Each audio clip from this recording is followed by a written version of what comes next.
Will Michelle be getting a chain for her glasses?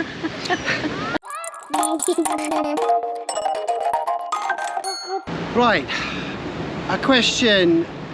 What do you least like about your new caravan? Well, that's easy for me. It's easy for me. Shall I go first? Yeah, you go first. Okay. I love absolute... Seagulls. Can you hear that seagull? Strange noise. I love absolutely everything about our caravan. There's just one thing that I dislike immensely, and that is the upholstery on the sofas. Yeah, but we got over that. What? Hang on, you asked me a question. Well, I'm just saying, we got over that. So it's really faded. I don't like the combination of leather with two different types of fabrics. There's like cream florals and then a Hessian type effect, and it is really faded in places. So we actually looked into getting them reupholstered, didn't we? We did. We looked into two places, gave them all the measurements. So you're looking at 4 cushions, basically, that was it. Squab, you know, the backrest. Gave them all the measurements, and both came out within about £100 of each other. And can you guess how much it was?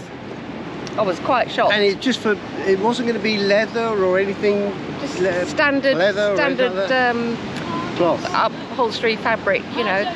And the cost was £3,500. What's that about? So I said to Keith, do you know what? I think I've got some throws in the airing cupboard that would probably match the curtains, the colour that's in the curtains. So I went to get them, and they're really big ones. Yeah. And we put them over, and they look absolutely brilliant. Yeah, absolutely delighted with that. Yeah, and when we've been out with friends who've got caravans, they come to have a look at ours, and they say, why would you even consider reupholstering, because everybody covers their sofas with throws. That's the thing. Even if we'd been stupid enough to reupholster at £3,500, which we would never have done, but even if we had, we probably would have put throws over them anyway to protect them. So we just killed 2 birds with 1 stone. Talking about killing birds, there are a lot around here I wouldn't mind having a go at. We're surrounded by seagulls. We are. We are really surrounded. We're at Blackpool. Central Pier, just beside Central Pier. Tide's just coming in, so we better move on. Yeah. It's creeping up the steps. What do I dislike about our caravan? It's just the cost of parts. The cost of parts, I mean, it's not just Bailey, it's all caravans. It's ridiculously, every single thing is so expensive, and unnecessarily so, in my opinion.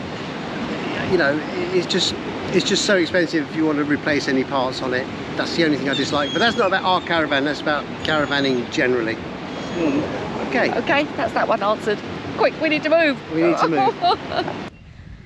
Right, I've got a question for you, and I don't even need to look at my phone, because this has been in my head to ask you this question. What's the worst caravan journey you've ever been on? That's a really easy one. That was it York, when we had our twin axle, and we were coming back from York, and I said, did I say we'll take the motorway as opposed to the A roads, yeah. And we were driving back, and on the was it the M1?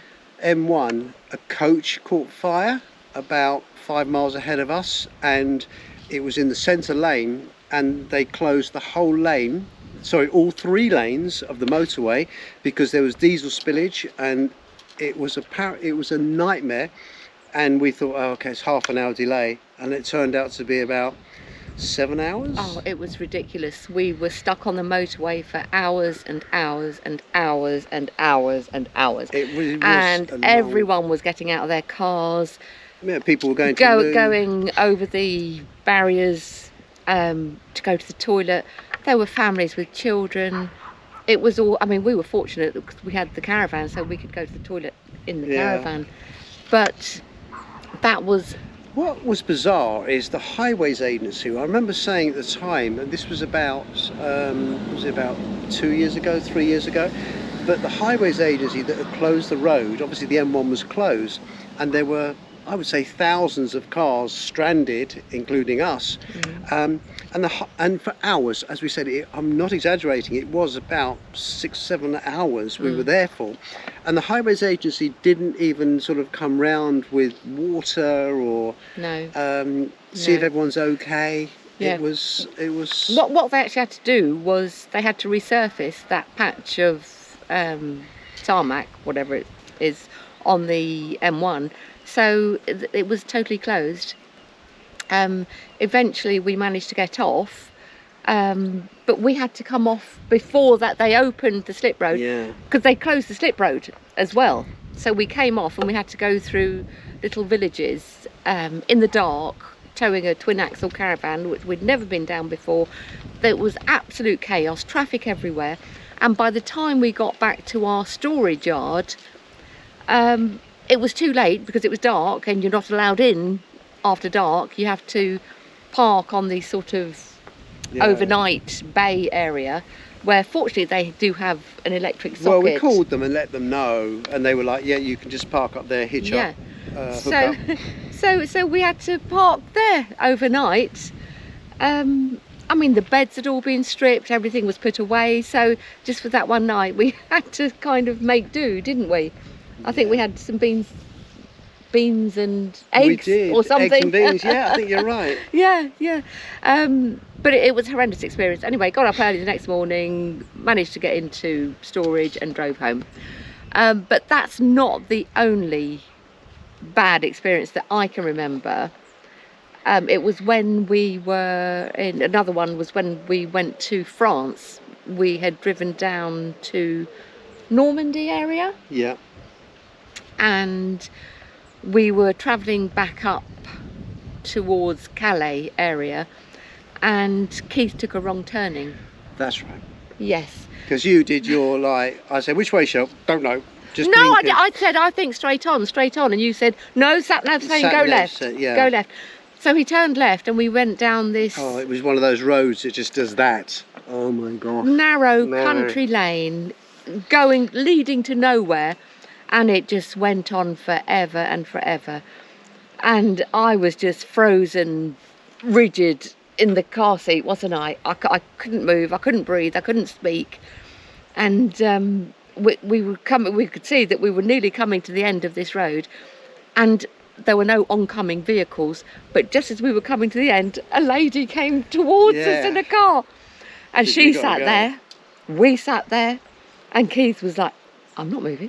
I can't go back. I can't go back. Around corners. So she was throwing her hands up in the air, cursing, everything. And in the end, she did reverse. In French? Well, obviously in French. I couldn't hear her, but I could see the hand gestures. So she eventually reversed, and we managed to drive on and then get onto a major road. Yeah. But that was a terrible, terrible experience, which I do not want to repeat. No, we won't. Yeah. Okay. So they are the two worst caravan journeys that we've ever had. Right, another question. Hi Keith and Michelle. Question for you is, how do you choose where to go, i.e. sites and areas? That's quite, I think, going back to the very beginning when we started looking into caravanning, we always wanted, there was places that we wanted to go and sites we wanted to see. Wow, that was close. And I think what we do is we sort of look for things that we want to do, places we want to go, and then if we find that, we got the beach rescue. Patrol rescue. Come and see if they will need any help. So we look for attractions that we want to go to see, whether it's castles or whatever, and then once we've found enough places, we then pick a site. I'm saying nothing. You do all this, do you? Well, when I say we, not so much me. You do a lot. I do a lot. I drive. Yeah. So yeah, we tend to Yeah, so basically you find find an area of places that you would like to visit, and then you look for a site, well, and you take it from there, do you? well, I want to say if I'm honest, that's more Michelle's job. Michele does all of that. She finds places, says, do you want to go there? And we've always done that because obviously being in England, you can never count on the weather. As like now, it's a bit overcast. Yesterday was a beautiful day. Oh God, incoming! Yesterday was a beautiful day, so you know, we just say, well, if the weather's lousy, you know, where can we go and what should we do? So basically, that's what we do when we're searching for a place to visit. And we try not to, of all the sites we've ever been to, we try not to go to the same site. I'm just about to say that. Yeah, more than sort of once. Don't go back to the same site because it's really nice trying out different sites. We rarely actually go to caravan and motorhome club sites, purely because they are quite regimented. They're all very similar. The layouts are similar. What you're going to find in the shower blocks, it's all going to be the same. The parking, your vehicle, when you go to caravan. You know, like explore when you get to a new site, explore what's around the site and the facilities, what have you. Right, let's wrap it up because the seagulls are coming for us. We're getting attacked by seagulls. There's a good question that's been asked many, many times. Are we going to change our name back to Carefree Caravanning? Oh, that is a common question. I don't know. I don't think so. We seem to have changed the name so many times when it went back to motorhoming and then reverting back to caravanning, and I just think it's easier as Keith and Michele. Yeah, I mean, people have said, what about Carefree Caravanning with Keith and Michele? But it's too long a channel name. It seems to be such a mouthful, doesn't it? If I'm honest, wherever we go, if we're recognised, people always say, oh, it's Keith and Michele from Carefree Caravanning. Yeah. I mean, we're always going to be associated with Carefree Caravanning. Yes. I mean, we'll have our little logo, the Carefree Caravanning logo, on some of our videos. But, I mean, we really want to diversify a little bit anyway, not away from caravanning, but more of our sort of trips away. Yeah. We just thought it's better just to have Keith and Michele. Yeah, all about exploring and adventure and days out and things like that. Yeah. Yeah, so if you're happy with it, then we're happy with it. Keith and Absolutely. Michele. That's it. Right, another question. Yes, another question that we frequently get asked is, in our caravans that we've had, do we prefer Aldi or Truma central heating? Yeah, what do we recommend? Is a lot of people have said, what do you recommend, is it? Well, they're both really, it's 6 of one and half a dozen of the other. First of all, if you find a caravan that you absolutely love, you're not going to get an option of picking what central heating or what heating you have in there. They come with either one or the other. So more expensive ones will come with the Aldi central heating, although some entry levels are now coming with Aldi central heating. So you don't really get an option. It just depends on what layout you're looking for. If the caravan, you fall in love with the caravan, the heating system, it is what it is. Yeah, but personally, I don't mind either. We've had both, and both have their benefits, both have little niggles. But honestly, if we had to get another caravan, it wouldn't bother me whether it was Aldi or Truma. No? Honestly. Yeah. Hope that answers that one. But hang on, what about you? What about me? What do you prefer? Well, I think we've had 2 lots of both. So we've had 2 caravans with Aldi or Aldi, 2 caravans with Truma, and as Michele said, they've got their own pitfalls, but I don't know really. Another way to pronounce it is Alda. Alda. Alda. I'm not entirely sure how you do pronounce that, but Aldi or Aldi, that's a supermarket, isn't it?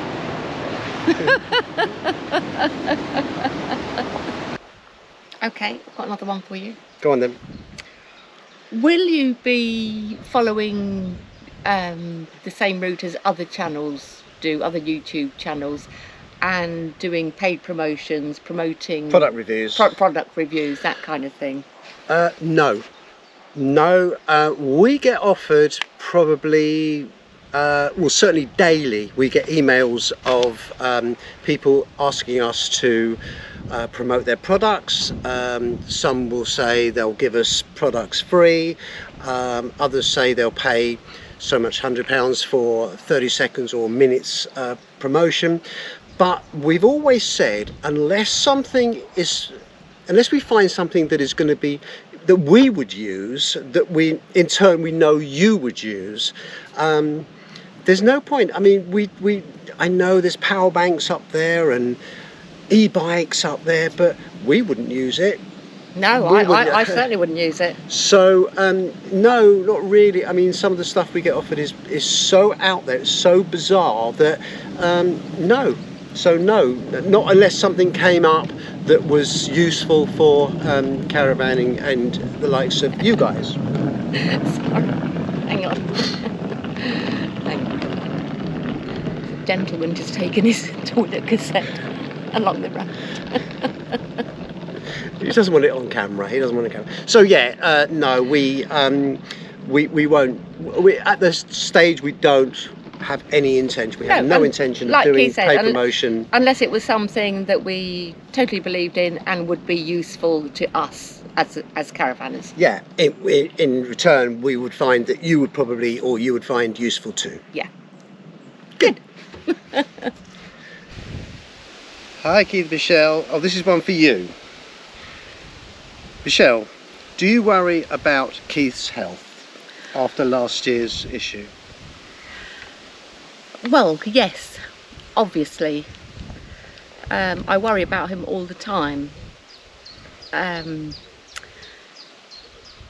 know, he's on so much medication, and the slightest knock or bang that he gets a large bruise.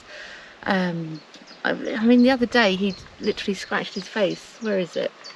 Just there. And we were out walking. I said, "What have you done to your face?" He said, "I haven't done anything." And he obviously just scratched it or something, and there was quite a large bruise there. Which is why he always wears gloves when he's doing anything manual, physical with his hands, just to protect them, because he needs his hands for his job. He's a chiropodist by trade. Yeah, I don't worry about it. I feel, as I said in the video many moons ago, I feel 10 years younger. I've been given a new lease of life, and I'm intending to enjoy it. So yeah, there are downsides, as Michele said, got to be careful, but no, I don't really worry about it. You know what, live and let live. We just go out and enjoy our life. Yeah, but I worry about you all the time. You always did before anyway.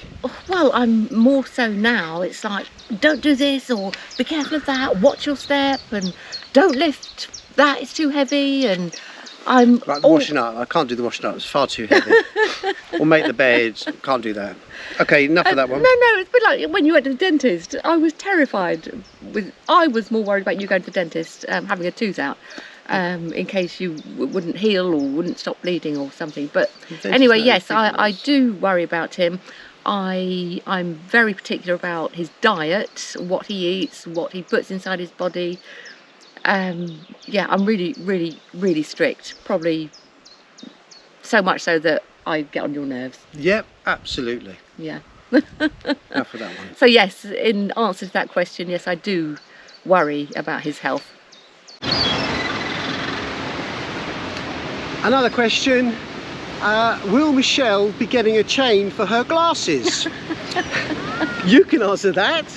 They keep falling off her head. Not only that, I keep searching, well, where are my glasses? Which pocket are they in? Are they in my handbag? Are they in this pocket, that pocket, this pocket, that pocket? We have got to get you a chain.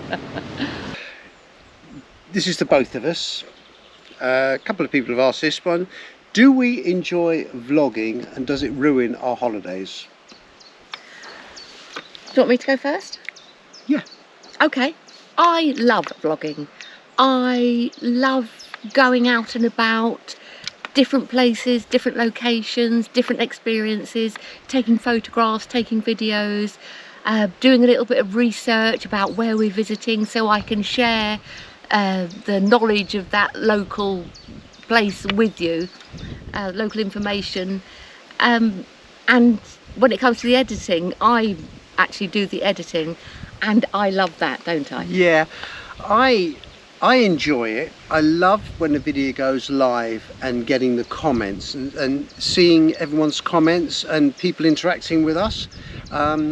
It's unbelievable. It's absolutely unbelievable. And when we have a video that does maybe 5,000 or 6,000 views, you know, in its first week, it's such it just makes it worthwhile, doesn't it? Yeah. It just like, Yeah. it's just, I love it. I love it. Does it spoil a holiday?